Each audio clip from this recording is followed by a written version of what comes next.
SC ST बस्तियों में भी जाना चाहिए। नहीं, हम जाते नहीं SC ST की बस्तियों में, वो जाते हैं।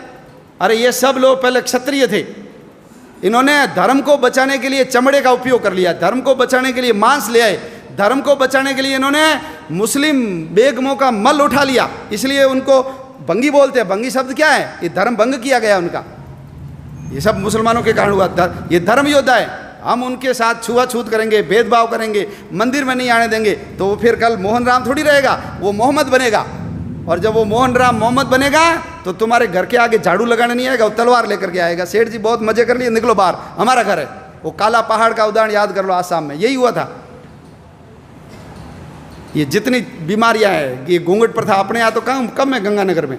ये घूंघट प्रथा क्यों आई? राम ने, सीता ने, आपने फोटो देखा होगा शिव पार्वती का, रामायण महाभारत भी देखी, किसी महिला ने घूंघट नहीं निकाला। हमारी महिलाएं क्यों निकालती घूंघट? मुसलमानों से बचने के लिए। न तो चेहरा देखेगा न ले जाएगा। दिन में शादी क्यों हो गई? रात में शादी क्यों हो गई? शादी करोगे तुम्हारी पत्नी 7 दिन हमारे पास रहेगी, फिर तुमको देंगे। हमने कहा चोरी छुपे शादी करो रात को। सारे विवाह दिन की जगह रात में हो गए। दक्षिण भारत में तो दिन में होते हैं, क्योंकि उधर मुगल गए नहीं। हमारी दादी परदादी सब अनपढ़ क्यों हो गई? इसलिए अनपढ़ हो गई क्योंकि बच्चियाँ स्कूल जाती थी, मुसलमान उठा के ले जाते थे, तो हमने कहा भैया स्कूल जाना नहीं। ये सब हमारी दादी परदादी अनपढ़ हो गई। तो हमारे यहाँ तो कण्णगी, गार्गी, कितने विद्वान, सीता कितनी विद्वान थी। द्रौपदी ने जो सवाल किए उस सवालों का उत्तर भीष्म भी नहीं दे पाया। पढ़ी लिखी थी तब किए ना। ये बाल विवाह, बच्ची को जल्दी शादी कर लो, शादीशुदा बच्ची को मुसलमान कम ले जाते थे। बाल विवाह इनके कारण आ गए। चमड़े का उपयोग, मांस का उपयोग। ये घर में लैट्रिन जाते नहीं थे, बाहर ही जाते थे। हड़प्पा मोहनजोदड़ो में कोई लैट्रिन नहीं निकली, ये जाते थे घर में, क्योंकि महिलाओं को उठा के ले जाते थे। किले से बाहर जाएगी तो घर भाग जाएगी, इसलिए किले में ही जाओ। अब बदबू आ गई तो क्या करें? इनको कहा मुसलमान नहीं बनना तो मल उठाओ। इन्होंने कहा मल उठा लेंगे, मुसलमान नहीं बनेंगे। तो ये सब धर्म योद्धा है, हम भूल गए। सुअर भी अपनी रक्षा के लिए पाला। सुअर रहेगा, मुसलमान घर पे नहीं आएगा। सुअर का तिलक लगाएगी लड़की, उसको कोई मुसलमान हाथ नहीं लगाएगा। तो अपनी रक्षा के लिए सुअर आ गया। आज जो सुअर पालते हैं हम उसको अछूत मानते हैं। ये नहीं होते तो 1947 नहीं, उससे पहले ही देश का विभाजन हो जाता। अंबेडकर जी मुसलमान बन जाते तो आप कल्पना कर सकते हो क्या हालत होती हमारी। अंबेडकर जी ने कहा ऐसे किसी धर्म में नहीं जाऊंगा जिसकी जड़ें विदेश से जुड़ी हुई है, इसलिए बौद्ध बने। कोई फर्क नहीं पड़ा, बौद्ध बने तो वही अंबेडकर जी रहे। उनके पिताजी का नाम रामजी अंबेडकर रहा, उनके गुरु का नाम महादेव अंबेडकर, कोई फर्क नहीं पड़ा। तो बौद्ध तो हमारे अवतार है। जैसे सिख परंपरा है, जैसे जैन परंपरा है, ऐसे बौद्ध परंपरा है।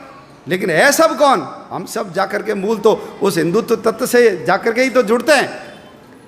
तो छुआछूत खत्म होनी चाहिए। इसलिए विश्व हिंदू परिषद का मंत्र है हिंदवः सोदरा सर्वे न हिंदू पतितो भवेत्। सभी हिंदू सगे माँ जाए भाई है, कोई हिंदू नीच या पतित नहीं है। मम दीक्षा हिंदू रक्षा, मम मंत्र समानता। मेरी दीक्षा हिंदू की रक्षा करना और समानता लाना मेरा मंत्र है। ये विश्व हिंदू परिषद का उद्घोष है।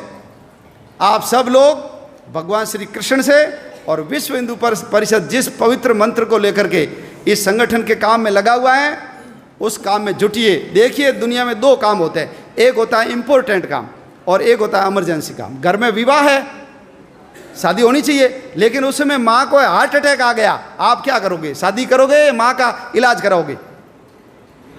बोलो, इलाज कराएंगे ना? तो ध्यान रखना, यदि हम नहीं रहे तो जैसे जम्मू कश्मीर से हिंदू भाग गया, जैसे इराक से हिंदू को भगा दिया, जैसे अफगानिस्तान से हिंदू को भगा दिया, पाकिस्तान से भगा दिया, नेपाल से भगा दिया, भूटान से भगा दिया, तिब्बत से भगा दिया, उधर म्यांमार से भगा दिया, श्रीलंका से भगा दिया, बाली, जावा, सुमात्रा, इंडोनेशिया, मलेशिया, जावा, ये सब हमारे थे, लेकिन सब के सब चले गए। ध्यान रखना, हमारे गुरु नानक देव जी का जन्म स्थान चला गया।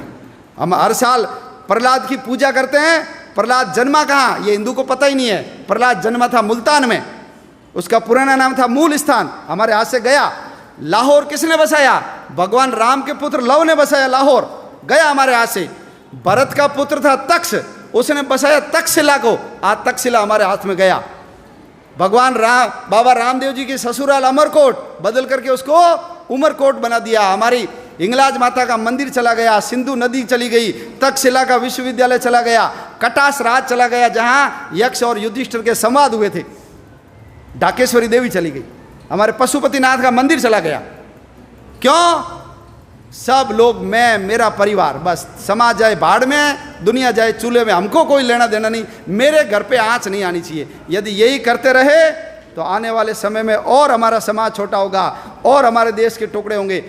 हमको सबको यदि समाज को बचाना है, धर्म को बचाना है, आने वाली अपनी औलादों की रक्षा करनी है, हम तो चले जाएंगे, लेकिन चौथी पांचवी पीढ़ी सब रोएगी देखना हमको कि तुम लोगों ने सब पता था, तुम केवल मैं और मेरा परिवार पैसे के चक्कर में लगे रहे, देश समाज धर्म के काम में नहीं लगे।